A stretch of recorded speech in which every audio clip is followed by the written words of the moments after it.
ठीक है क्या? वॉल्यूम ठीक है?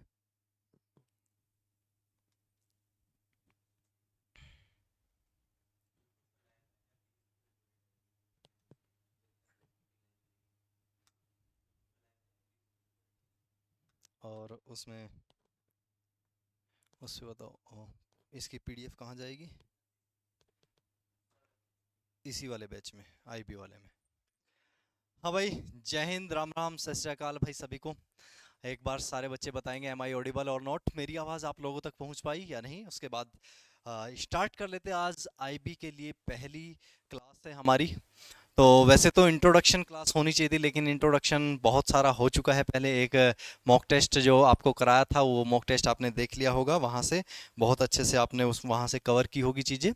तो पता चल गया होगा कहाँ से कैसे कैसे क्या आना है। फिर भी आप थोड़ा सा जान लीजिएगा कि इसमें पूछा क्या जाएगा। जनरल अवेयरनेस और जनरल स्टडीज़ पूछी जाएगी। जनरल स्टडीज़ में आपका जीके जीएस दोनों ही आता है। तो पहली क्लास जीके जीएस की रखी है। और इसमें उस तरह से, क्योंकि टाइम हमारे पास कम रहेगा और बेहतरीन तरीके से हमको प्रैक्टिस भी करनी है बाद में, और अभी हमको सिलेबस भी कंप्लीट करना है, तो किस तरह से कैसे कैसे क्या करना है। सब्जेक्ट आप जानते हैं कितने सब्जेक्ट हमारे पास हो जाते हैं। तो सबसे पहले जैसे मैं स्टार्ट करता हूँ क्या, ज्योग्राफी से स्टार्ट करता हूँ, ताकि इसलिए स्टार्ट करता हूँ ज्योग्राफी से मैं हमेशा, ताकि आपको आसपास की चीज़ें पता रहे। लगभग 5-6 क्लास में आपको मैपिंग आ जाती है, भारत में कौन सी चीज़ कहाँ है ये पता चल जाए, कौन सा राज्य नक्शे पर कहाँ है, और एक दो वर्ल्ड का मैप भी मैं बना ही देता हूँ बीच बीच में। तो आपको विश्व में भी पता चल जाता है कौन सी चीज़ें कहाँ है, यानी कि थोड़ा सा सोचने समझने की क्षमताएं आपकी बढ़ जाती है। अगर मैं कभी मेघालय बोलता हूँ, तो मेघालय आपको ये नहीं रहेगा कि मेघालय गुजरात के पास होगा। मैपिंग के बाद मेघालय आप कहेंगे ही अच्छा मेघालय उधर सेवन सिस्टर्स में, उधर म्यांमार की तरफ कहीं बांग्लादेश से ऊपर असम के नीचे होगा। ऐसे ही अगर मैं कहूंगा कि केरल, तो केरल आपका माइंड जाएगा कि नीचे होगा, नीचे भी इधर होगा, इधर वाले पार्ट में, इधर वाले पार्ट में नहीं होगा। तो यानी कि सोचने समझने की क्षमताएं बढ़ जाती है। और भारत कहाँ लोकेटेड है, कैसा है, किस तरह से, इस तरह से मैं थोड़ा सा इसको स्टार्ट करता हूँ। सर लाइव मॉक, अरे आएंगे भाई, कैसी क्यों टेंशन लेते हैं। ठीक है भाई। हेलो हेलो हेलो हेलो, एक बार देख लेते हैं कौन कौन आया है। प्राची, विष्णु, जाट, विजयवीर, राधे राधे भाई, विष्णु, बल्लू, विष्णु बिश्नोई, सुरुचि पाल, चौधरी अजित रोहाल, आलोक कुमार, रामजी, हाँ, टेनी गर्ल, आरती, छायल। ठीक है, बहुत बढ़िया भाई, सारे बच्चे आ जाओ। आशीष कुमार, अनुराग अहिर आगे ना भाई, ऋषिका नाथ, ओके, अर्पित प्रजापति। और ये यूट्यूब पे क्लास लाइव है भाई, और एप्लीकेशन पर रिकॉर्डेड मिलेगी, और इसकी पीडीएफ सारी की सारी एप्लीकेशन पर ही आपको मिल जाएगी, एप्लीकेशन पर जैसे ही जाएंगे। चलिए स्टार्ट करते हैं। आज सबसे पहले हम थोड़ा सा ज्योग्राफी के बारे में जानते हैं। तो ज्योग्राफी को देखिए, इसमें पढ़ना क्या है मैं आपको बता देता हूँ। पहले सिलेबस, आप पहले सब्जेक्ट देखिए कौन कौन से सब्जेक्ट हमको पढ़ने हैं। पहले तो सब्जेक्ट को थोड़ा सा जान लेते हैं, कौन कौन से सब्जेक्ट हमको जानने हैं। जनरल अवेयरनेस को बाद में पढ़ेंगे, हमको ज्योग्राफी जानना है, हिस्ट्री जानना है, पॉलिटी जानना है। Geography, history, polity. उसके बाद फिर पॉलिटी के बाद हमको क्या भी जानना है, फिजिक्स भी जानना है। जनरल सा हमको साइंस, साइंस से रिलेटेड फिजिक्स, थोड़ा सा केमिस्ट्री भी जानना है, लेकिन केमिस्ट लिख देते केमिस्ट। उसके बाद फिर बायोलॉजी का थोड़ा सा डीप कंसेप्ट जानना है। बायोलॉजी के क्वेश्चन बहुत ज़्यादा अच्छे से आते हैं इसमें। केमिस्ट्री, फिजिक्स, फिजिक्स का एक क्वेश्चन दिखा था सैम्पल पेपर में, और केमिस्ट्री का एक दिखा था। बायोलॉजी के 5-6 क्वेश्चन दिखे थे। तो भाई बायोलॉजी जानेंगे। उसके बाद फिर एक यहाँ से इकोनॉमी, इकोनॉमी को जानेंगे, और करंट से रिलेटेड करके जानेंगे इकोनॉमी। इकोनॉमी के बाद फिर अगला जो पार्ट आता है इकोनॉमी के बाद, फिर हम जानेंगे यहाँ से इन्वायरमेंट इकोलॉजी, तो यही ज्योग्राफी में ही हो जाता है। और एक पार्ट याद करने लायक तो नहीं है, लेकिन हाँ रटने लायक है, जिसको आप बोलते हैं स्टैटिक पार्ट। क्या बोलते हैं, स्टैटिक पार्ट बोलते हैं। उसके बाद स्टैटिक जीके, यानी कि नेशनल पार्क, बायोस रिजर्व, बाकी आपके एक डांस फेस्टिवल, ये सारी चीज़ें ये किस में आएगा, स्टैटिक में आएगा। और फिर जनरल अवेयरनेस, जीए जिसे कहा जाए, जनरल अवेयरनेस, यानी कि जिसको आप करंट अफेयर के नाम से जानते हैं, और जितने भी इवेंट आपके आसपास में हो रहे हैं उनसे हम रिलेट करेंगे चीज़ें। स्टार्ट कर लेते हैं आज यहाँ से, स्टार्ट करते हैं इस वाले यहाँ से स्टार्ट करते हैं सबसे पहले। और ज्योग्राफी हेडिंग लिखें, ज्योग्राफी। सबसे पहले हम जियोग्राफी को ही जानते हैं, जियो, जियोग्राफी क्या होता है? जियोग्राफी, फादर ऑफ जियोग्राफी किसे कहा जाता है? बहुत ही जनरल सा क्वेश्चन। जियोग्राफी दो वर्ड से मिलकर बना है जियोग्राफी। एक होता है आपका जियो और दूसरा होता है ग्राफी। क्या होता है? ग्राफी। जियो किसे कहा जाता है भाई? जियो, जियो तो होता है आपका अर्थ। जियो क्या होता है? अर्थ होता है। और ग्राफी क्या होता है? ग्राफी कहा जाता है मेरे साथी आपका टू राइट। टू राइट, ये स्टडी नहीं होता, टू राइट होता है ग्राफी। यानी कि पृथ्वी के बारे में जो डिस्क्रिप्शन लिखे जाएंगे उसको ज्योग्राफी कहा जाता है। ठीक है, पृथ्वी के बारे में डिस्क्रिप्शन। लेकिन हमको सिर्फ पृथ्वी के बारे में नहीं जानना है ज्योग्राफी, हम इसमें साथ साथ में ऊपर पृथ्वी के वायुमंडल के बारे में भी जानते हैं, कॉस्मोस के बारे में भी जानते हैं। जब सबसे पहली बार ज्योग्राफी का प्रयोग किया गया तो किसने किया? पहली बार ज्योग्राफी, पहली बार जियोग्राफी का प्रयोग, ज्योग्राफी शब्द का प्रयोग, ज्योग्राफी शब्द का जो प्रयोग किया। भाई एक बार हिंदी इंग्लिश वाले यहाँ सारे कमेंट में लिखेंगे, हिंदी और इंग्लिश में प्रॉब्लम तो नहीं है? वैसे तो मैं टर्मिनोलॉजी दोनों तरह की यूज करूंगा। एक बार जल्दी से बताएंगे ज्योग्राफी के बारे में भाई। हाँ जी, एयरफोर्स तक हो जाएगा क्या सर जी? अरे हम अंकित क्या कैसी बात कर, लोकेश राजपूत, इरेटोस्थनीज। हाँ ठीक है सर, वाईटी पर लाइव रहेगा ना डेली? प्रणव चौहान, नहीं भाई डेमो क्लास है, डेमो। एक बार जल्दी से हिंदी इंग्लिश वाले कमेंट करेंगे, जल्दी जल्दी कमेंट करेंगे भाई, फिर स्टार्ट करते हैं सेशन को। बहुत लंबा सेशन रखेंगे। हाँ बिल्कुल है भाई, टेंशन मत लो भाई, एमटीएस वाले टेंशन मत लो, बिल्कुल हो जाएगा।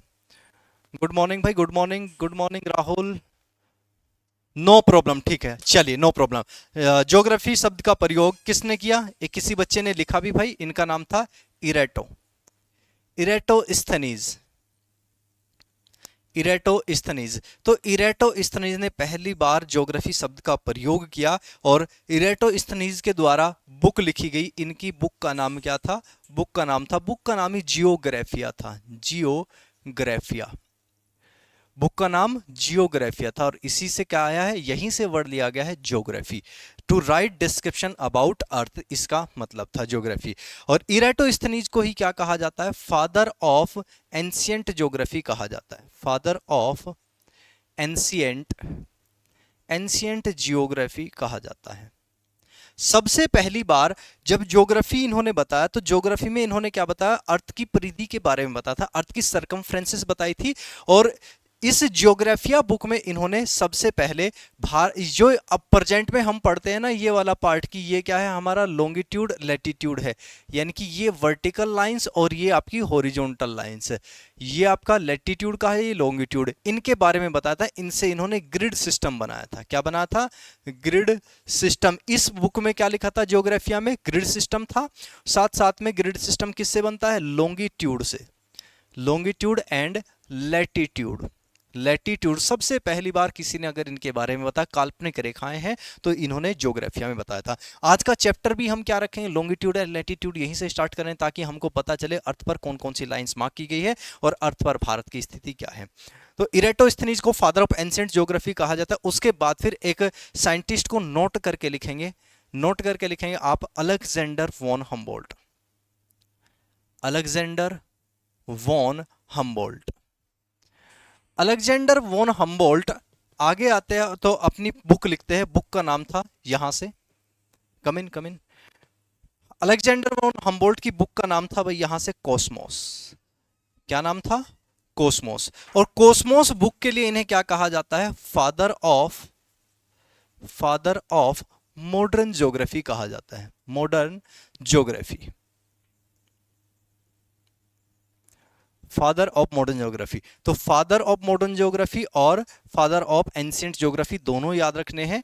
इरेटोस्थनीज की बुक का नाम ज्योग्राफिया और यहां से अलेक्जेंडर वॉन हम्बोल्ट की बुक का नाम है कॉस्मोस। यहां से ज्योग्राफी का एक्चुअल में यहां से चलती है ज्योग्राफी। इन्होंने इरेटोस्थनीज ने बुक कब लिखी? लगभग 30 बीसी के आसपास की बात है भाई। कितनी? 30 बीसी के आसपास की बात है। इससे पहली बात है, मतलब इससे यानी कि जब बीसी चल रहा था, कभी कौन आए थे? जब इंडस वैली सिविलाइजेशन, ऋग्वैदिक काल आया, उसके बाद महाजनपद काल आए, उसके बाद की बात है ये। ठीक है, तो यहां से हमने ये सारी चीजें देखी। अब देखिएगा, सबसे पहला जो चैप्टर आज हम पढ़ेंगे इसमें इसमें पढ़ेंगे हम यहां से लॉन्गिट्यूड एंड लैटिट्यूड। अर्थ को जानने के लिए हमको लॉन्गिट्यूड लैटिट्यूड पढ़ना जरूरी है। तो सबसे पहले चैप्टर का नाम ही क्या रखेंगे, longitude and latitude. Longitude and latitude, देशांतर एवं अक्षांश रेखाएं। देशांतर तथा अक्षांश रेखाएं। देशांतर एवं अक्षांश रेखाएं तो बाद में बनी हुई रेखाएं, बाद में कहा जाता है इनको देशांतर अक्षांश कहा। इनके बारे में इन्होंने बताया था, लेकिन एक्चुअल में क्या बताया था इन्होंने वो उस समय पर प्रदर्शित नहीं किया गया। जो इरेटोस्थेनोइज ने लिखा उनको बाद में टिल्ट किया गया। इनके द्वारा बताया गया लैटिट्यूड तो सेम था, लेकिन लॉन्गिट्यूड सेम नहीं रहा। लॉन्गिट्यूड को बाद में अलग अलग जगह से मार्क किया गया। इनके द्वारा जो प्रधान मध्याह्न मानी गई थी वो ये अलेक्जेंड्रिया से माना था। इन्होंने जो 0 डिग्री को इरेटोस्थेनोइज में तो अलेक्जेंड्रिया से 0 डिग्री माना था, लेकिन बाद में 1884 में कॉन्फ्रेंस होती है जिसमें ये आपका 0 डिग्री को लंदन से मार्क कर लिया जाता है। हाँ जी, आज पहली क्लास आपकी। अच्छा, एडमिशन तो आपका कई दिन से हो चुका है। सुबह वाली क्लास में नहीं आए आप?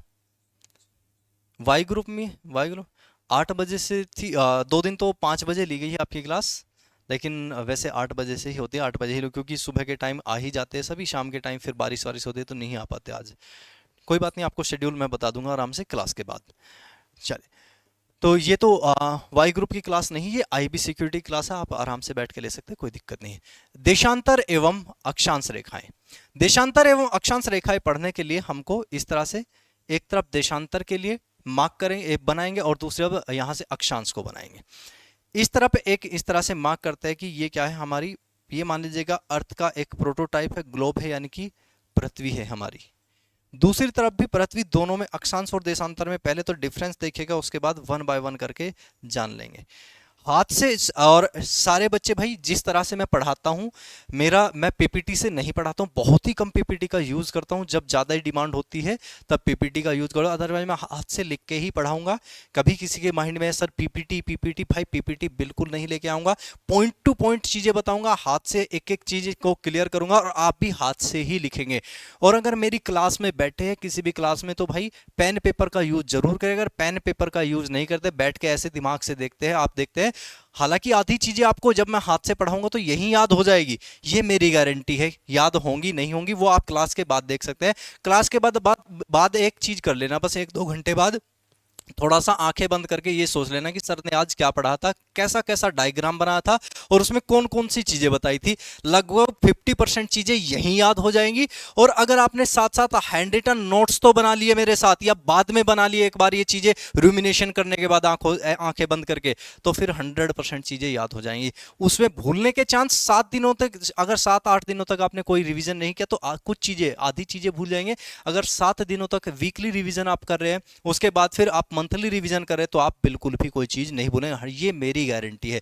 पढ़ना कैसे है और करना कैसे, ये मैं बताऊंगा। करना आपको ही पड़ेगा, ये नहीं है कि मैं यहां बता के और पढ़ा के चला जाऊं, आप आराम से सो जाए, ऐसा तो बिल्कुल भी नहीं होगा। एक तो रूमिनेशन डेली करना। रूमिनेशन बोले तो जिसको अलग अलग नाम दिए हैं टीचर्स ने, यानी कि इसको बोला जाता है चिंतन मनन, गहन अध्ययन, अपने आप को आंखें बंद करके लेटने के बाद आराम से, कि आज पूरी दिनचर्या में मैंने उस लेक्चर में क्या पढ़ा था। मुझे नहीं पता आप और लेक्चर में करेंगे नहीं, लेकिन मेरे लेक्चर के लिए ये आपको ये जरूर करना पड़ेगा, क्योंकि मैं पिक्टोरियल रिप्रेजेंटेशन देता हूं आपको। पिक्टोरियल रिप्रेजेंटेशन आपका यही सबसे बेस्ट मेथड होता है कि पिक्चर्स बनाएं और वो आंखों में छप जाएंगी, उसको आराम से देख ले। वैसे रट्टाफिकेशन, ये रट्टा तो बहुत ही कम लग पड़ता, मुझे तो पता नहीं, मुझसे तो नहीं हो पाता। मैं तो कभी पढ़ता भी हूं अपने लिए तो मैं पेन पेपर लेके बैठता हूं, उससे से मुझे याद होता है, और इसीलिए मैं आपको भी यही बताता हूं हमेशा। आ जाओ अब भाई यहां से देखेगा, तो क्या लॉन्गिट्यूड क्या है, लॉन्गिट्यूड है ये आपकी वर्टिकल, ये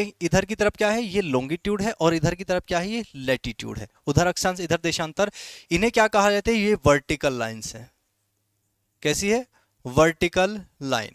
इधर की तरफ क्या है, ये आपका हॉरिजॉन्टल लाइन है, हॉरिजॉन्टल, ठीक है। ये ऊर्ध्वाधर रेखाएं, और ये इन्हें क्या कहा जाता है, क्षैतिज। ये क्षैतिज रेखाएं हैं और ये ऊर्ध्व रेखाएं हैं, ऊर्ध्व रेखाएं हैं। अब कितनी कितनी होती है, अगर मैं यहाँ से इसकी पिक्टोरियल रिप्रेजेंटेशन दूं और यहाँ से मार्क कर दूं मैं कि ये हमने मान लिया 0 डिग्री लॉन्गिट्यूड, 0 डिग्री लॉन्गिट्यूड जो प्रेजेंट में है, पहले वाला नहीं बता रहा हूँ, प्रेजेंट का बता रहा हूँ, 0 डिग्री लॉन्गिट्यूड इसको मार्क किया गया। और इस तरह से मार्क किया गया कि जैसे एक खरबूजा होता है, क्या होता है, एक खरबूजा होता है, इस तरह से लाइन मार्क की। एक गोले पर आप कितनी लाइन खींच सकते हैं? तो एक गोले पर अगर सर्कल की बात की जाए, स्फीयर की बात की जाए, तो टोटल एक एक डिग्री करके कितनी 360 डिग्री अर्थ घूमती है, तो टोटल एक एक डिग्री करके कितनी लाइंस होंगी? टोटल 360 लाइन खींची जा सकती है।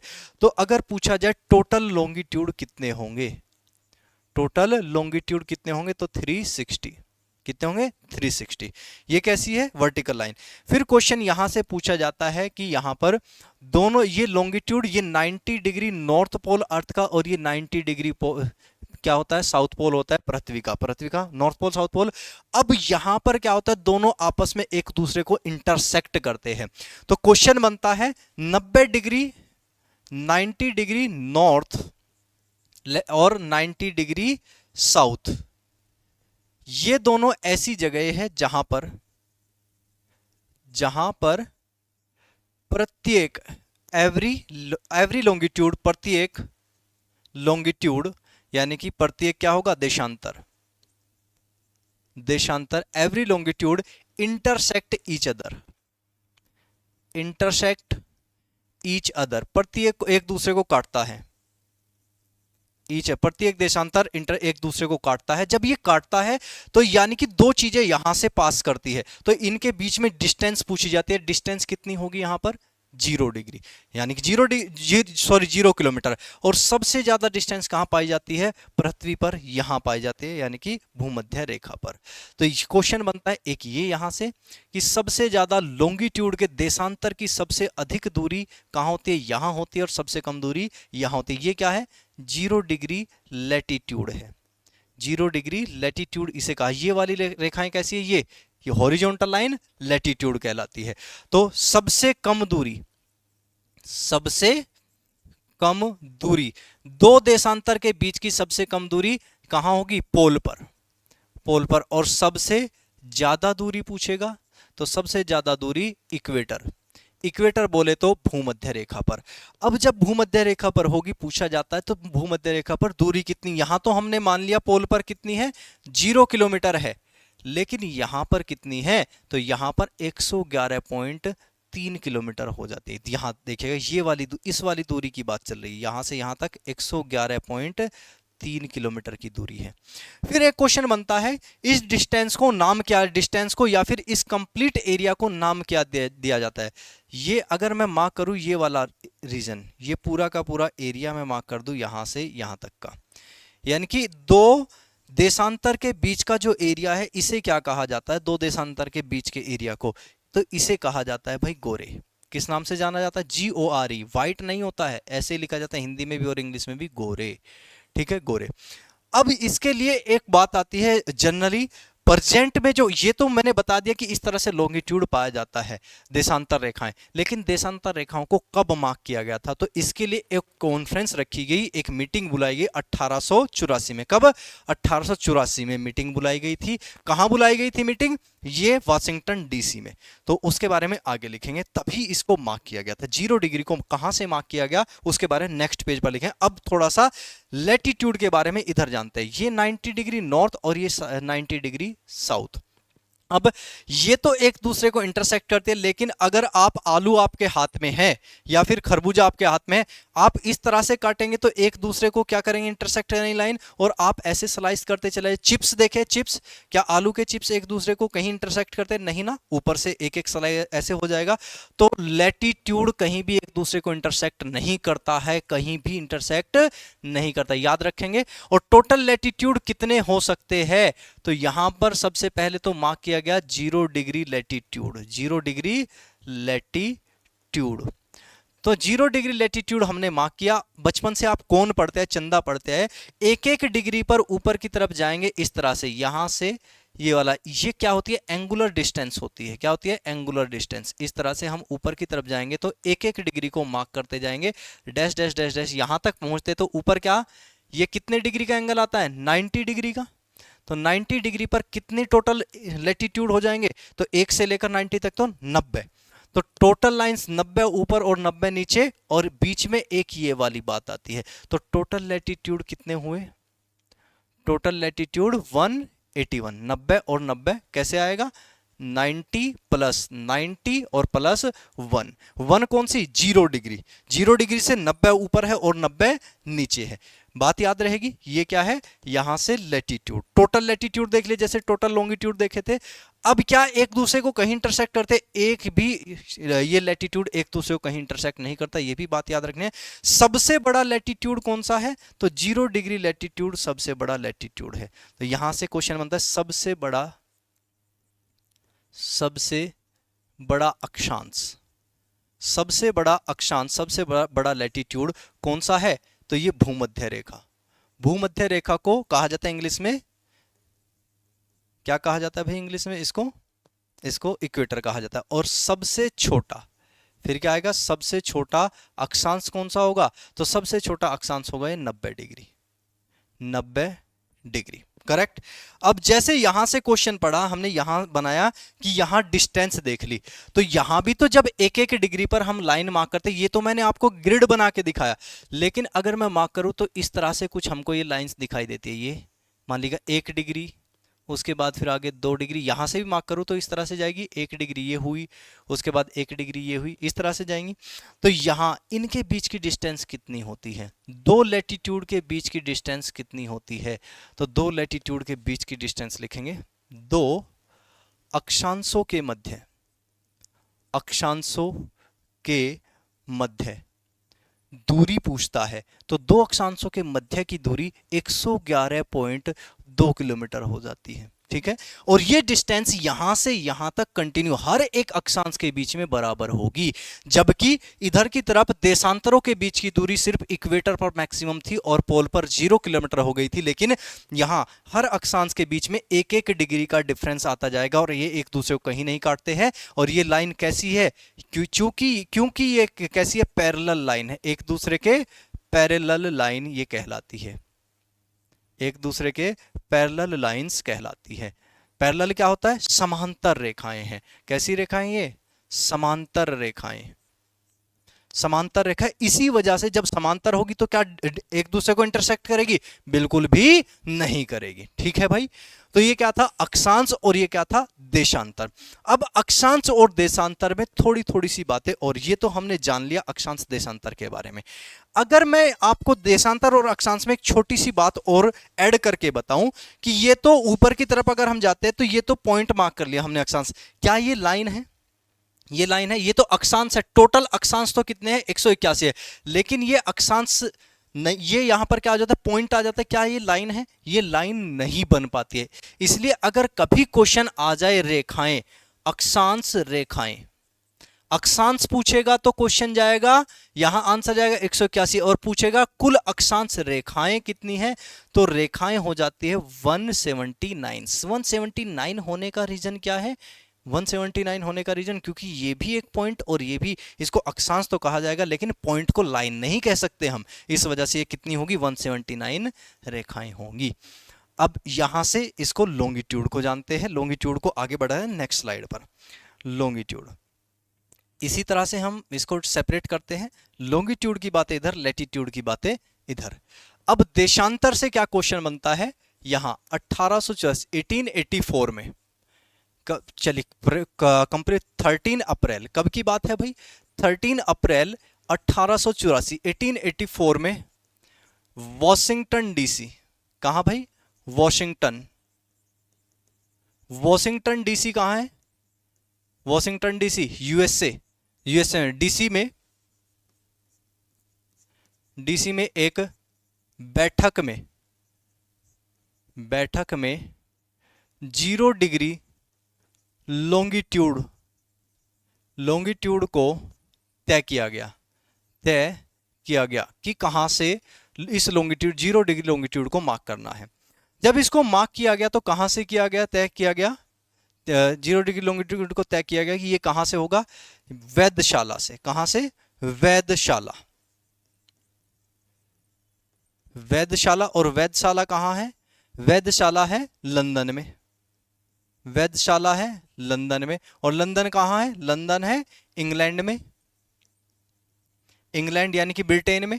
और ब्रिटेन इंग्लैंड कहाँ? यूनाइटेड किंगडम में, यूनाइटेड, यूके लिख लेते हैं, यूनाइटेड किंगडम, ठीक है, यूनाइटेड किंगडम। और यूनाइटेड किंगडम कहाँ है भाई? ये यूरोप में, EUROP, यूरोप। तो यहां से तय किया गया।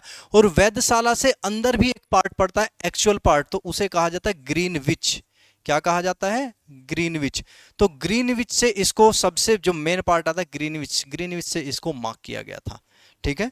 ग्रीनविच से इसको मार्क किया गया 0 डिग्री लॉन्गिट्यूड को, यानी कि मानक समय रेखा। इसे क्या कहा जाता है?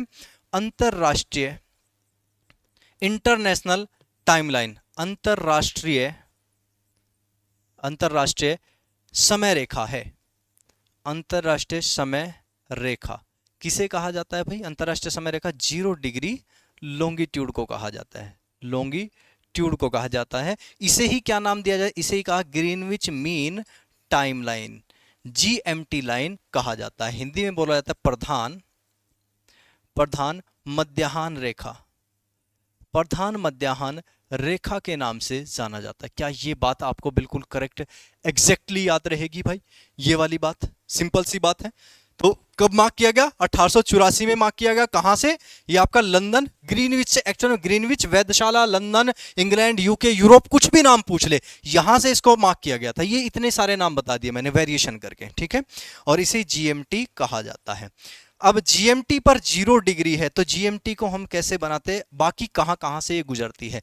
तो GMT लाइन यूरोप में कहां कहां से गुजरती है? ये आपका, अगर मैं बात करूं यूरोप के कितने देशों से गुजरती है, तो यूरोप में तो ये आपका सबसे पहले तो लंदन, लंदन छोड़िएगा, कंट्री का नाम लिखेंगे। सबसे पहले तो ये ब्रिटेन से, ब्रिटेन यानी कि इंग्लैंड से पास करती है। ब्रिटेन के बाद फिर ब्रिटेन या यूनाइटेड किंगडम, कुछ भी आ सकता है। उसके बाद फिर ये कहां से गुजरती है? नीचे की तरफ जब गुजरती है, तो ये, इसको मैं मैप पर बताऊं, वर्ल्ड मैप पर अभी बताऊंगा सारी लाइंस। ब्रिटेन से पास करती है। उसके बाद फिर ये नीचे जब आती है, तो ये आपका यहां पर फ्रांस पड़ता है और स्पेन पड़ता है, फ्रांस और स्पेन से पास करती है, यहां से गुजरती है। देन यूरोप के बाद फिर आगे जब बढ़ते हैं, तो यूरोप के बाद ये अफ्रीका में आती है, अफ्रीका से पास करती है। अफ्रीका में किस किस कंट्री से?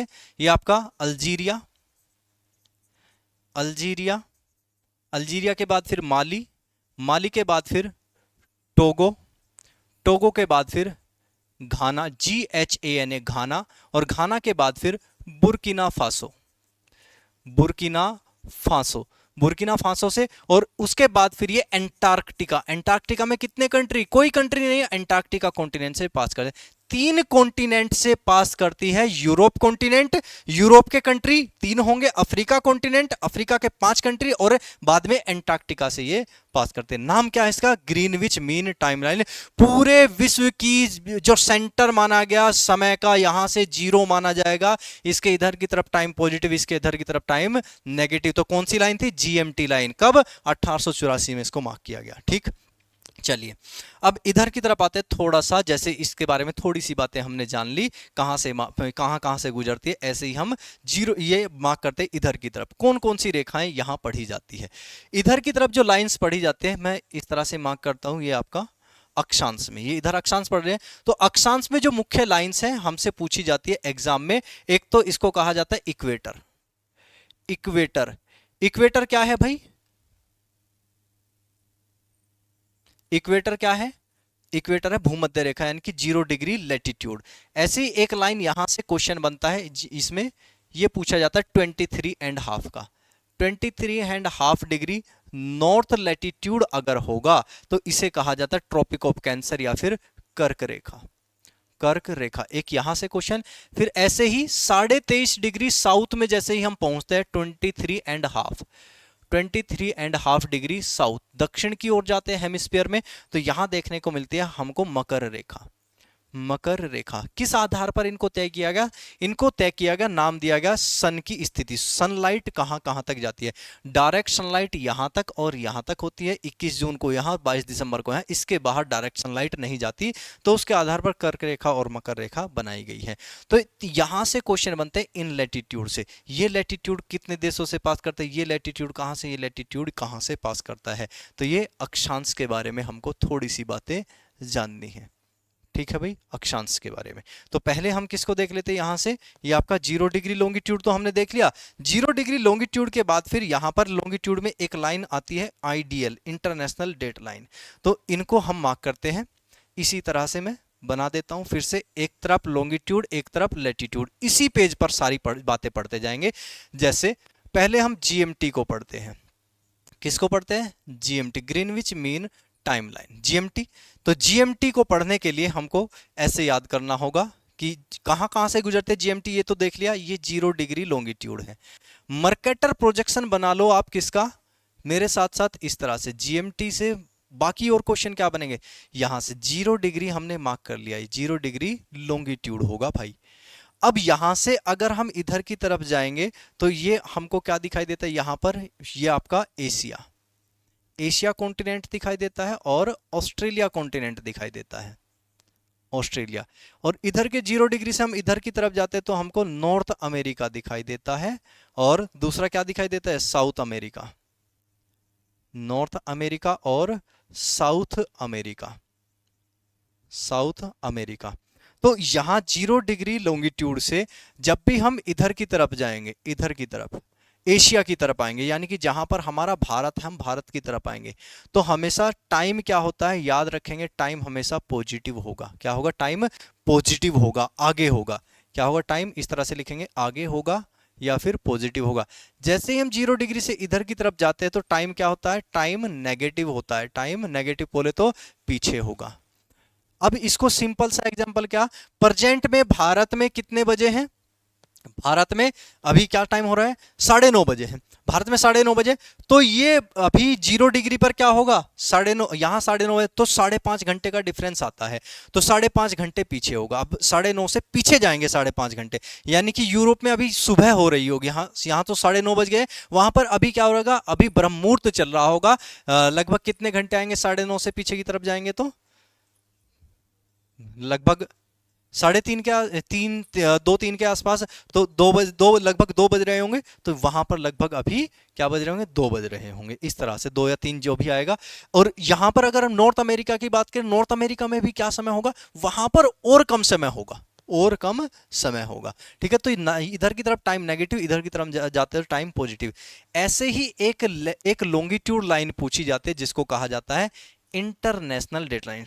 इसको चेंज करते हैं कलर को, international date line, international national date line. International date line को भी तभी मार्क किया गया जब 0 डिग्री ये लॉन्गिट्यूड को 1884 कॉन्फ्रेंस में ही बनाया गया। इंटरनेशनल डेट लाइन कितने डिग्री लॉन्गिट्यूड को कहा जाता है, तो 180 डिग्री लॉन्गिट्यूड को, 180 डिग्री लॉन्गिट्यूड बोले तो देशांतर कहे तो इसे क्या कहा जाता है, इसे कहा जाता है इंटरनेशनल डेट लाइन, आईडीएल। क्या कहा जाता है भाई, आईडीएल, इंटरनेशनल डेट लाइन। अब इंटरनेशनल डेट लाइन कहां से मार्क की गई, जैसे उसको तो ग्रीनविच से मार्क किया गया, इसको प्रशांत महासागर, प्रशांत महासागर बोले तो पैसिफिक ओशियन, प्रशांत महासागर से खींचा गया, महासागर से खींचा गया। जब इसको प्रशांत महासागर से खींचा गया, क्या ये बिल्कुल सीधी लाइन, बाकी तो सीधी लाइन है, नहीं, इंटरनेशनल डेट लाइन को जिगजैग किया गया। क्या किया गया, जिगजैग लाइन है। क्यों किया गया जिगजैग, इसलिए जिगजैग किया गया क्योंकि जब 100 यहां पर गए 180 पैसिफिक ओशन में गए, तो कुछ आइलैंड तो साइबेरिया रसिया के इधर की तरफ अमेरिका की तरफ आ रहे थे, और कुछ आइलैंड अमेरिका अलास्का वाले रीजन के इधर की तरफ, ये इधर की तरफ 0 डिग्री से इधर आ रहे थे। तो इधर से 24 घंटे हो जाते, देखिएगा 12 घंटे यहां तक, यहां से यहां तक कितना होगा, 12 घंटे का समय यहां तक, ये 180 डिग्री, इधर से वापस जाते तो 0 डिग्री, यहां भी कितना 180 डिग्री होता है, तो यहां भी 12 घंटे, तो 12 और 12 घंटे 24 घंटे, यानी कि पूरे एक दिन का फर्क आ जाता है। तो इसीलिए 180 डिग्री को क्या कहा गया, डेट लाइन कहा, तारीखें चेंज हो जाती है। अब ताकि एक ही देश की दो तारीखें ना हो, रशिया में दो तारीखें ना हो, समय तो आगे पीछे चल जाएगा रूस का, लेकिन तारीखें दो ना हो, यानी कि 5 जून और 4 जून। आज कितनी तारीख है? अगस्त है ना? कितना? 4 अगस्त। जब यहाँ 4 अगस्त है और वहां पर 3 अगस्त होगा, तो 3 अगस्त 4 अगस्त दो तारीख है ना, इसलिए इसको क्या किया गया? जिगजैग किया गया। कितनी जगह से जिगजैग किया गया? ये 3 या 4 जगह से, ज्यादातर एग्जाम में 3 जगह से, 3 जगह से जिगजैग है। 3 जगह से जिगजैग का, 3 जगह कौन कौन सी है? एक तो यहां आता है साइबेरियाई, साइबेरियाई आइलैंड, साइबेरियाई आइलैंड के पास। दूसरा आता है साइबेरियाई के बाद फिर एल्यूशियन आइलैंड, एल्यूशियन आइलैंड्स। और उसके बाद फिर तीसरा पैसिफिक आइलैंड, पैसिफिक आइलैंड के। इन 3 जगह से ये क्या है? जिगजैग लाइन है। इसको कैसे बनाऊं मैं? अगर मर्केटर प्रोजेक्शन आपको मैं दिखाऊं, इसका कैसे होगा मर्केटर प्रोजेक्शन? इसका मर्केटर प्रोजेक्शन इस तरह से होगा। मान लीजिएगा कि क्या है, ये 180 डिग्री लाइन है। 180 डिग्री लाइन है तो 180 डिग्री क्या होगा? लॉन्गिट्यूड होगा। 180 डिग्री लॉन्गिट्यूड के इधर की तरफ क्या पाया जाता है? यहां पर अमेरिका पाया जाता है, नॉर्थ अमेरिका, साउथ अमेरिका पाया जाता है 180 डिग्री से। ये यहाँ की बात है, 180 डिग्री से इधर आए हैं हम, ये 0 डिग्री था, ये एशिया आया। 180 डिग्री इधर की तरफ क्या होगा? अमेरिका होगा। इससे इधर की तरफ क्या होगा? एशिया होगा, एशिया होगा। अब यहां पर तारीखें चेंज होती है तो समय नेगेटिव पॉजिटिव देखा जाता है। तो यहां पर क्या होगा? +1 डे। यहां क्या होता है? +1 डे, और यहां क्या होता है? -1 डे। एक दिन कम हो जाता है, क्या होगा? या इधर की तरफ एक दिन कम होगा और इधर की तरफ एक दिन ज्यादा होगा। मैं लिख दूं आज की तारीख, यहां पर 4 अगस्त है, तो प्रेजेंट में यहां पर कितना होगा? 3 अगस्त होगा, 3 अगस्त होगा। ठीक है, तो यहां से यहां तक क्या हो जाता है? जी, यहां पर तारीखें चेंज हो जाती है, इसलिए इसे क्या कहा गया? इंटरनेशनल डेट लाइन कहा गया। तो ये तो क्या था? किसके बारे में? कंप्लीट हमने कर लिया लॉन्गिट्यूड के बारे में। एक स्लाइड उधर की तरफ वाली स्लाइड। अब अक्षांश रेखाएं, मुख्य मुख्य अक्षांश रेखाएं कौन सी है? तो मुख्य मुख्य अक्षांश रेखाएं हैं ये आपकी, यहां से जो खींची गई 0 डिग्री, उसके बाद 23.5 डिग्री नॉर्थ, 23.5 डिग्री साउथ। सबसे पहले हम कर्क रेखा को जानते हैं। किसको जानते हैं? कर्क रेखा। कर्क रेखा, कर्क रेखा कहां कहां से पास करती है? कर्क रेखा को अगर मैं बताऊं आपसे, ये कहां से? पहले तो नॉर्थ अमेरिका से पास करती है। नॉर्थ अमेरिका में सबसे पहले आता है यहां से मैक्सिको। कंट्री लिखेंगे कर्क रेखा कहां कहां से? मैक्सिको, मैक्सिको के बाद फिर ये आपका बहामास, मैक्सिको, बहामास, ये दोनों कहां है? नॉर्थ अमेरिका कॉन्टिनेंट में है। मैक्सिको बहामास के बाद फिर ये अफ्रीका में आ जाती है। यूरोप से पास नहीं करती, अफ्रीका में जब आती है तो अफ्रीका में कहां से पास करती है? अफ्रीका कॉन्टिनेंट में सबसे पहले वेस्टर्न सहारा, वेस्टर्न सहारा, वेस्टर्न सहारा के बाद फिर मोरितीनिया, मोरितीनिया, मोरितीनिया के बाद फिर माली, मोरितीनिया, माली, माली के बाद फिर नाइजर, नाइजर, नाइजर के बाद फिर अल्जीरिया, अल्जीरिया के बाद फिर लीबिया, 1 2 3 4 5 6 लीबिया, लीबिया के बाद फिर इजिप्ट, EGYPT, इजिप्ट। इन 7 कंट्री से पास करती है। उसके बाद फिर ये आ जाती है, ये कैसे है? ये अफ्रीकन कंट्रीज है। ये कैसे है? अफ्रीकन कंट्रीज है। ये अफ्रीकन कंट्रीज बोलते हैं अफ्रीका कॉन्टिनेंट में। इसके बाद फिर ये एशिया में आती है। तो एशिया में कहां से? सबसे पहले सऊदी अरब, जो मैं लिख रहा हूं सऊदी अरेबिया, सऊदी, इस कलर से सारे एशिया में लिखे हैं, सऊदी अरेबिया। सऊदी अरेबिया के बाद फिर ये यूएई, यूएई में बाद में जाते, पहले ओमान, ओमान के बाद फिर यूएई, यूएई के बाद फिर कर्क रेखा भारत से गुजरती है। तो भारत इंडिया से पास करेगी, भारत को 2 बराबर भागों में लगभग बांट देती है, भारत के 8 राज्यों से पास करती है। भारत के बाद फिर ये बांग्लादेश, बांग्लादेश, बांग्लादेश के बाद फिर ये म्यांमार, म्यांमार के बाद फिर ये भारत, ये एशिया में चाइना से, और चाइना के बाद फिर ताइवान से पास करती है। तो एशिया में कर्क रेखा कहां कहां से गुजरती है? तो ये कर्क रेखा के बारे में, यहां से कर्क रेखा। देन उसके बाद फिर भूमध्य रेखा, इक्वेटर जिसे कहते हैं, भूमध्य रेखा। भूमध्य रेखा ये क्या थी? 23.5 डिग्री नॉर्थ, 23.5 डिग्री, ये आपका उत्तरी अक्षांश की बात थी। ये 0 डिग्री भूमध्य रेखा, 0 डिग्री लॉन्गिट्यूड, 0 डिग्री लॉन्गिट्यूड कहाँ कहाँ से पास करती है? 0 डिग्री लॉन्गिट्यूड साउथ अमेरिका से पास करते हैं, नॉर्थ अमेरिका से पास नहीं करती। साउथ अमेरिका में पहले कहाँ से पास करती है? तो सबसे पहले आता है इक्वाडोर, इक्वाडोर के बाद फिर कोलंबिया, कोलंबिया, कोलंबिया के बाद फिर ब्राजील, ब्राजील। 3 कंट्री से पास करेगी ये साउथ अमेरिका में, साउथ अमेरिका कॉन्टिनेंट। उसके बाद फिर अफ्रीका में आती है, अफ्रीका में ये यहां से केप वर्दे, केप वर्दे, Sao Thome, Sao Thome, Sao Thome के बाद फिर गबन, गबन के बाद फिर DRC, democratic Republic of Congo. उसके बाद फिर RC, Republic of Congo, Republic of Congo के बाद फिर ये आपका युगांडा, युगांडा, युगांडा के बाद फिर केन्या, केन्या के बाद फिर सोमालिया, युगांडा, केन्या, सोमालिया यहां से पास करती है।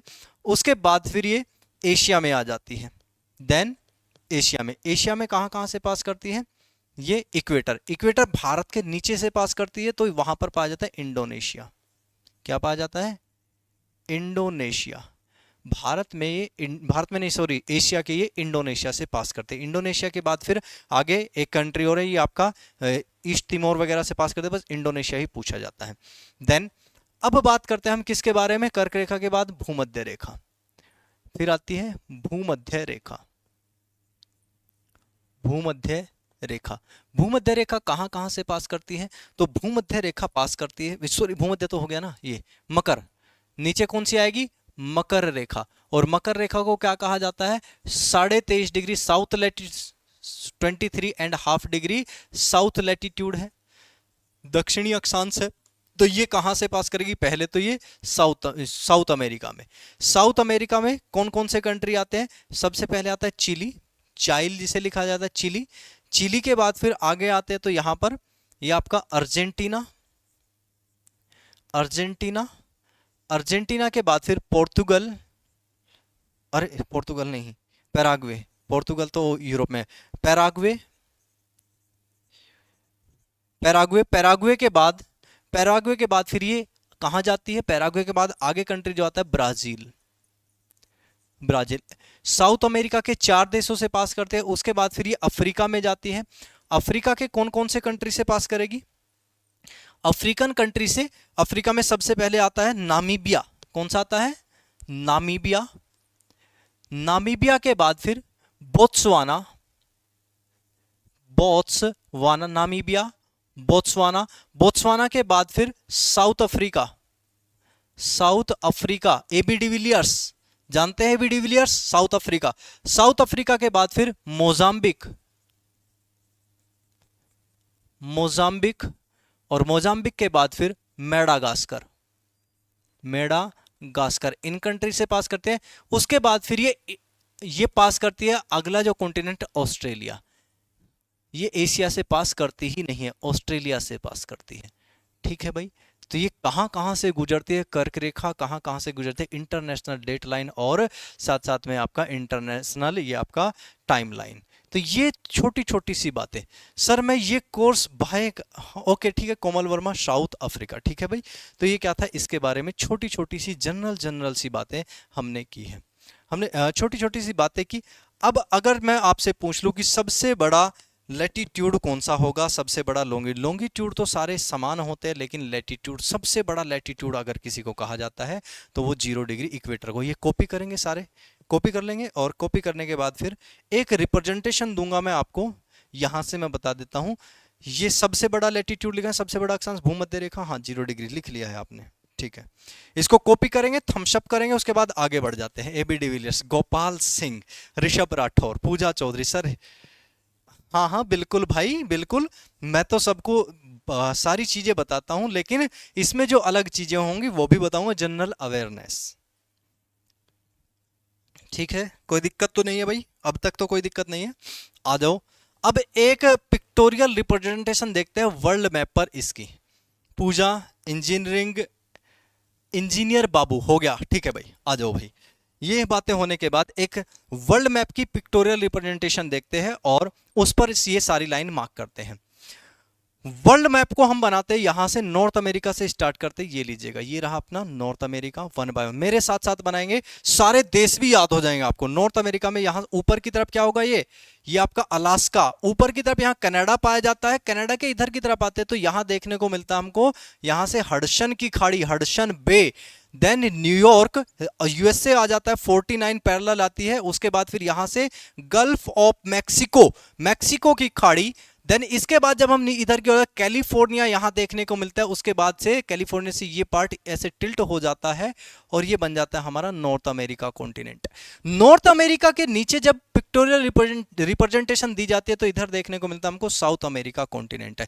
ये कोलंबिया में कनेक्ट होता है, कोलंबिया से इधर की तरफ आता है Venezuela, Suriname, Guyana, French Guiana और ये ब्राजील। इधर की तरफ आते हैं तो कोलंबिया से इधर की तरफ इक्वाडोर, इक्वाडोर के नीचे पेरू और पेरू के नीचे चिली। और चिली कैसा है, सबसे लंबा अगर कोई देश है वर्ल्ड का तो वो कौन सा है, चिली है, लॉन्गेस्ट। उसके बाद फिर सबसे बड़ा नहीं, लॉन्गेस्ट, लंबा। इधर से ब्राजील से इधर की तरफ आते तो यहां देखने को मिलता है उरुग्वे और नीचे जाने के बाद देखने को मिलता है अर्जेंटीना। और ये वाला पार्ट बीच में दो लैंडलॉक्ड कंट्री आते हैं यहां से, ये आपका बोलीविया एंड पैराग्वे, बोलीविया और पैराग्वे यहां लैंडलॉक्ड कंट्री हो जाते हैं। चलिए इसको थोड़ा सा इधर की ओर ले जाते हैं, खिसका देते हैं मैप को यहां। अब आ जाओ भाई, ये आगे की तरफ बनाते हैं अपना यूरोप कॉन्टिनेंट। यूरोप कॉन्टिनेंट यहां इस तरह से देखने को मिलता है। ये स्टार्ट करते हैं यहां से, ये होगा पोर्तुगल, पोर्तुगल के बाद फिर इधर की तरफ जाएंगे तो यहां बेल्जियम देखने को मिलेगा, बेल्जियम के बाद फिर यहां से आएगा नीदरलैंड, देन डेनमार्क, डेनमार्क के बाद फिर ये बाल्टिक सी और बाल्टिक सी के बाद ऊपर यहां पर स्कैंडिनेवियाई पेनिनसुला आता है जिसमें नॉर्वे, स्वीडन और फिनलैंड देखने को मिलता है। नॉर्वे, स्वीडन, फिनलैंड के बाद फिर इस पेनिनसुला को आइबेरियन पेनिनसुला कहा जाता है। इस वाले को, इसको इधर की तरफ टिल्ट करते तो यहां पर पाया जाता है इटली, और इटली के बाद फिर इधर की तरफ चलते हैं स्विट्जरलैंड, स्विट्जरलैंड के इधर की तरफ आते हैं तो ऑस्ट्रिया हंगरी, ऑस्ट्रिया हंगरी के बाद फिर ये आपका स्लोवानिया, स्लोवेकिया, नीचे ये वाला पार्ट अलेक्जेंड्रिया और एथेंस का आ जाता है। यहां बहुत सारे कंट्री, बुल्गारिया और ये छोटे छोटे कंट्री पाए जाते हैं। ये सबसे बड़ा कंट्री यहां रशिया। हमने जो लाइन मार्क करनी है उनके बारे में जानना है तो यहां ऊपर की तरफ ये वाला पार्ट है, ये वाला हिस्सा, ये क्या है, ग्रेट ब्रिटेन का, ये हिस्सा है ग्रेट ब्रिटेन का। देन अब बनाया जाता अफ्रीका कॉन्टिनेंट, यहां बनाया जाता अफ्रीका कॉन्टिनेंट, ये होगा अफ्रीका। अफ्रीका इस तरह से कुछ देखने को मिलता है, ये लीजिएगा भाई। यहां से आपका वेस्टर्न सहारा, मोरितानिया, माली, अल्जीरिया, लीबिया, ये है लीबिया इस तरह से। लीबिया के बाद फिर ये पार्ट इजिप्ट का, ये यहां से टिल्ट होगा। ये पार्ट कहां तक नीचे जाएगा, ये नीचे जाएगा इसके सामने हॉर्न ऑफ अफ्रीका तक। हॉर्न ऑफ अफ्रीका से ये टिल्ट हो जाएगा, यहां से ये हॉर्न ऑफ अफ्रीका होगा, ये इस तरह से, ये अफ्रीका कॉन्टिनेंट यहां से टिल्ट होकर नीचे की तरफ इस तरह दिखाई देता है अफ्रीका।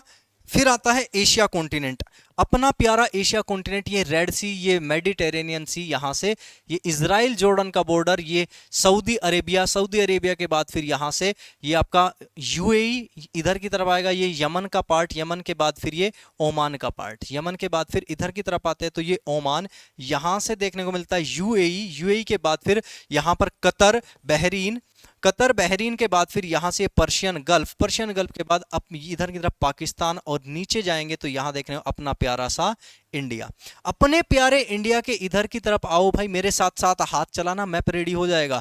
ये अपने प्यारे इंडिया के बाद फिर इधर की तरफ आएंगे तो हमको देखने को मिलेगा ये बांग्लादेश, म्यांमार, म्यांमार के नीचे लाओस, वियतनाम, थाईलैंड, थाईलैंड के नीचे ये मलेशिया और सिंगापुर, इधर की तरफ आएंगे तो यहां कंबोडिया, ऊपर की तरफ ये यहां होगा ताइवान, यहां होगा ताइवान, ताइवान से ऊपर की तरफ नीचे ये फिलीपींस, यहां होगा ये आपका नॉर्थ कोरिया, साउथ कोरिया, उसके बाद फिर ऊपर यहां जापान होगा, जापान के आइलैंड, और ये साइबेरियाई रशिया, ये इधर यहां कनेक्ट हो जाता है, यहां से ये टर्की वाला रीजन, जॉर्जिया वाला रीजन यहां कनेक्ट हो जाता है। अब ऑस्ट्रेलिया कॉन्टिनेंट कहां होगा, ऑस्ट्रेलिया कॉन्टिनेंट देखने को मिलता है लगभग ये वाला कॉन्टिनेंट है यहां ऑस्ट्रेलिया कॉन्टिनेंट। अब इसमें मार्क करते हैं हम अपनी लाइंस। हमने कौन कौन सी लाइन मार्क की, पहले तो इनको एक बार रंग दिया जाए, अच्छे से रंगों से रंग दिया जाए, इन पर रंग कर लेते हैं अलग अलग कॉन्टिनेंट को, ताकि अच्छे से विजिबिलिटी हो जाए फिर कलर्स की। ठीक है भाई, चलिए सबसे पहले ये नॉर्थ अमेरिका में कलर कर दिया, उसके बाद फिर ये साउथ अमेरिका में कर दिया, उसके बाद फिर ये वाला कलर कर देते हैं, ये यहाँ से ये कंप्लीट यूरोप में कर लिया। यूरोप के बाद फिर ये वाला कलर यहाँ से ये कर दिया हमने कलर, इसका नाम क्या है, कौन सा कॉन्टिनेंट, अफ्रीका। अफ्रीका के बाद फिर हम एक इस तरह का कलर करते हैं, ये वाला ये कर लेते हैं एशिया में। ठीक है, एशिया बैक जाते हैं, एशिया कहीं से छूटा हुआ है, छूटा है इसीलिए यहाँ से ये हो गया, और कहीं से ऐसा है नहीं है। चलिए इसमें कलर कर लेते हैं एशिया में, फिर ये वाला रख लेते हैं एशिया।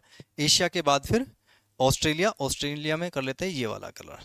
चलिए कंप्लीट कलर हो गए। अब बैकग्राउंड में कलर कर लेते हैं यहाँ से, ये विजिबिलिटी अच्छी होगी इस कलर पर, अच्छे से देख लेंगे। सबसे पहले हम बात करते हैं हम बात कर रहे थे 0 डिग्री की। किसकी बात कर रहे थे हम, 0 डिग्री की बात कर रहे थे। तो 0 डिग्री लाइन कहाँ से, जिसको हमने इक्वेटर कहा, कहाँ से मार्क किया है, 0 degree longitude. 0 degree latitude longitude को माप पहले तो मार्क कर लेते हैं। तो ये होगा भाई 0 डिग्री लॉन्गिट्यूड और लैटिट्यूड, यहाँ से सबसे पहले मार्क करेंगे 0 डिग्री, कलर वाइट, कलर लेते हैं वाइट इस तरह से। ये जो लॉन्गिट्यूड है 1884 में जो कॉन्फ्रेंस हुई, उस कॉन्फ्रेंस में जो 0 डिग्री लॉन्गिट्यूड को मार्क किया गया, यहाँ से मार्क किया गया, यहाँ से मार्क किया गया। ये कौन सा पार्ट है, ये पार्ट है यूनाइटेड किंगडम या फिर ग्रेट ब्रिटेन, लंदन वाला पार्ट। यहाँ आता है ये पहले फ्रांस, उसके बाद फिर नीचे स्पेन, इधर की तरफ पुर्तगाल रह जाता है। यहाँ से आता है ये आपका अल्जीरिया, माली, टोगो, घाना, बुर्किना फासो, 5 कंट्री, और नीचे कहीं आ जाता है फिर कौन सा कॉन्टिनेंट है, यहाँ पर अंटार्कटिका। तो ये क्या था 0 डिग्री लॉन्गिट्यूड, 0 डिग्री लॉन्गिट्यूड। अर्थ पर पूरे, यही तो वर्ल्ड का मैप है, वर्ल्ड मैप पर कहाँ कैसे दिखाई देता है इनको देखिएगा। कर्क रेखा, उसके बाद मैंने बताया आपसे कि मेन कौन सी है, कर्क रेखा भी मेन है। कर्क रेखा कहाँ से पास करती है, तो कर्क रेखा हमने बताया कि भारत से पास करती है। कहाँ से पास करती है, इंडिया से पास करते हैं। तो इंडिया कहाँ है, ये रहा, इंडिया से पास करते हैं। उसके बाद फिर आगे यहाँ कहीं ताइवान है, ताइवान से पास करती है। तो इसको हम इस तरह से मार्क करेंगे, ये भारत से पास करती है। यहाँ यूएई आता है, उसके बाद ओमान आता है, उसके बाद फिर सऊदी अरेबिया आता है, उसके बाद फिर इजिप्ट, इजिप्ट के बाद फिर ये अफ्रीका कॉन्टिनेंट, और अफ्रीका के बाद फिर यहाँ आता है बहामास और ये मैक्सिको। ये क्या है, बहामास और ये मैक्सिको। तो ये क्या है 0 degree, sorry 23.5 degree north latitude दिखाई देता है, यहाँ से पास करती है। ये मैक्सिको, बहामास, यहाँ से वेस्टर्न सहारा, मोरितानिया, उसके बाद फिर मोरितानिया के बाद फिर माली, niger, Algeria, Libya, Egypt.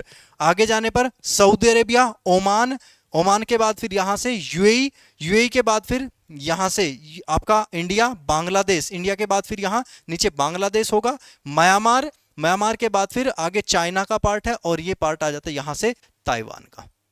Correct.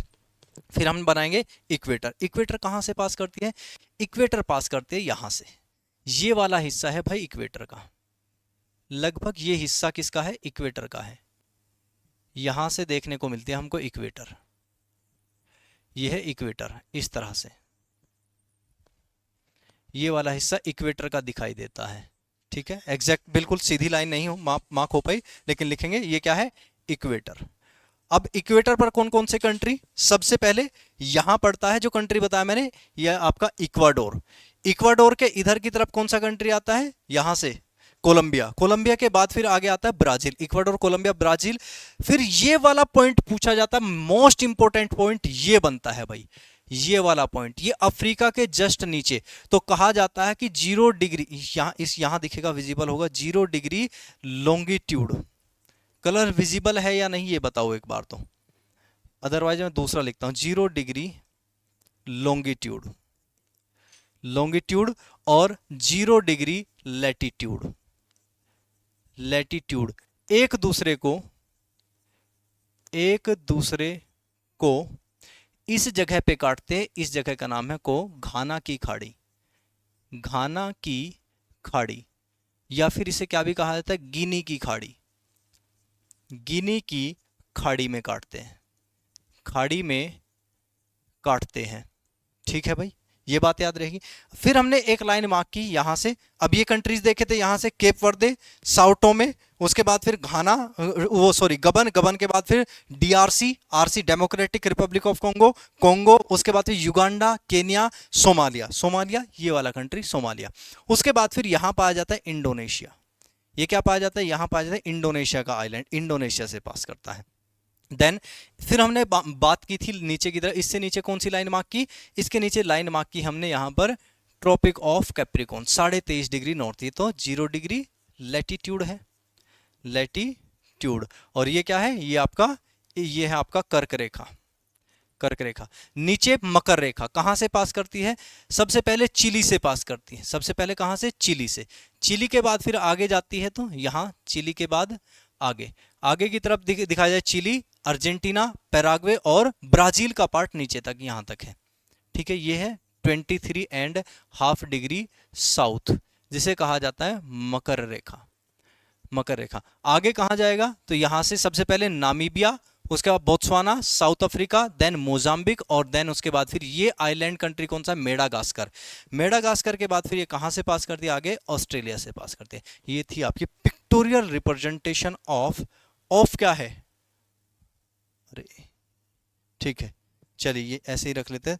तो किसकी, ये आपका प्रॉपर कौन कौन सी लाइन कहां से पास कर। अब एक लाइन बची है, उस लाइन को देखने के लिए अगर ये छोटा हो पाता है, नहीं या नहीं हो पाता है, नहीं ये अलग हो जाएगा भाई, चलिए कोई बात नहीं, यहीं देख लेते हैं। एक लाइन मैंने बताई आपसे, international date line. International date line के बारे में यहां देखिएगा, इंटरनेशनल डेट लाइन कहां से पास करते हैं, जो ये वाला इधर की तरफ पैसिफिक ओशियन बना, क्या बना, ये पैसिफिक ओशियन, तो यहां भी पैसिफिक ओशियन और यहां भी, इसके इधर भी पैसिफिक ओशियन, तो यहां से इसको पास किया गया पैसिफिक ओशियन से, और ये जिगजैग की गई, कुछ आए इस तरह से जिगजैग है, कुछ इस तरह से जिगजैग, फिर नीचे जाने के बाद यहाँ से इस तरह से जिगजैग लाइन है। ये साइबेरिया आइलैंड, ये एल्यूशियन आइलैंड यहाँ पर, और फिर ये पैसिफिक आइलैंड, इन 3 जगह से इसको टिल्ट किया गया है। कौन सी लाइन है, इंटरनेशनल डेट लाइन, अंतरराष्ट्रीय समय रेखा। मजा आ गया, रोबिन सर की क्लास, हाँ बिल्कुल भाई, रोबिन सर की क्लास है, अभी मजा आ गया ना भाई। तो कोई दिक्कत है किसी को इनमें, किसी को इस इन लाइन्स में दिक्कतें आएंगी, लॉन्गिट्यूड एंड लैटिट्यूड, इससे बाहर आपके एग्जाम में कोई क्वेश्चन लॉन्गिट्यूड लैटिट्यूड से बनेगा ही नहीं। आईबी वालों एक बार सारे के सारे बता दो कि क्या क्या रहा, मजा आया, अच्छा लगा, बहुत बेहतरीन लगा, क्लास कैसी रही। कमेंट बॉक्स में लास्ट में, क्लास के बाद में कमेंट इतने सारे भर दो, क्लास में जितना भी आपको मज़ा आया हो, अच्छी लगी है क्लास, जिस तरह से आपको रिप्रेजेंटेशन दी, लॉन्गिट्यूड लैटिट्यूड, पीपीटी से मज़ा आता है या फिर जैसे मैंने हाथ से पढ़ा इस तरह से मज़ा आया, तो कंप्लीट बैच मैं हाथ से पढ़ा के ऐसे कराऊं या पीपीटी का यूज़ करूं, जो आपको बेटर लगे वो बता देना। सारे के सारे बच्चे क्लास के बंद होने के बाद जो कमेंट बॉक्स होता है उसको भर देंगे सारे के सारे। ठीक है भाई, सभी को थैंक यू, जय हिंद, जय भारत, मिलते हैं नेक्स्ट क्लास में।